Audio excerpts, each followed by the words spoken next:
अच्छा, क़ज़ा नमाज पढ़ने का सही वक्त समझ लें कि अगर कोई नमाज क़ज़ा हो गई है तो हम फिर उसको किस टाइम में पढ़ सकते हैं। क़ज़ा नमाज अगर आपने पढ़नी है तो आप फजर के बाद भी पढ़ सकते हैं, सूरज निकलने के बाद भी पढ़ सकते हैं, ज़ोहर के बाद भी पढ़ सकते हैं, असर के बाद भी पढ़ सकते हैं, मगरिब के बाद भी पढ़ सकते हैं, इशा के बाद पूरी रात पढ़ सकते हैं। बस 3 औक़ात ऐसे हैं जिसमें नहीं पढ़नी। एक सूरज निकलने का जो वक्त है,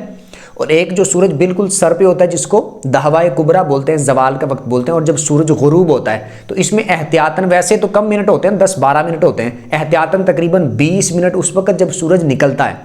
और एहतियातन 20 मिनट उस वक्त जब सूरज गुरूब होता है, और 40 मिनट उस वक्त जब सूरज बिल्कुल सर पे होता है। बाकी इसके अलावा आप जिस टाइम पढ़ना चाहें, जैसे मैंने बताया, तो उस टाइम आप पढ़ सकते हैं। फजर के बाद और असर के बाद नफल पढ़ना मना है, आप नफल नहीं पढ़ सकते कोई। लेकिन क़ज़ा नमाज पढ़ना चाहें तो आप फजर और असर के बाद पढ़ सकते हैं। लेकिन बेहतर यह है कि आप किसी ऐसी जगह पर पढ़ें जहाँ पर लोग ना हो, आपको देखने वाला कोई ना हो, क्योंकि जब कोई लोग वहाँ पर होंगे तो वो ये समझेंगे, या तो ये समझेंगे कि नफल पढ़ रहा है, लेकिन उनको पता होगा कि नफल फजर और असर के बाद नहीं पढ़ सकते, तो उनको फिर ये लगेगा कि ये क़ज़ा नमाज पढ़ रहा है। तो इसी तरह एक एतबार से अपना ऐब दूसरे के सामने जाहिर करना पाया जा रहा है, क्योंकि नमाज क़ज़ा करना यानी कि छोड़ देना ये एक ऐब वाली बात है। तो अब उसका वक्त गुजार के जब आप पढ़ रहे हैं तो अपने उस ऐब को जाहिर कर रहे हैं जो आपने नमाज छोड़ी थी।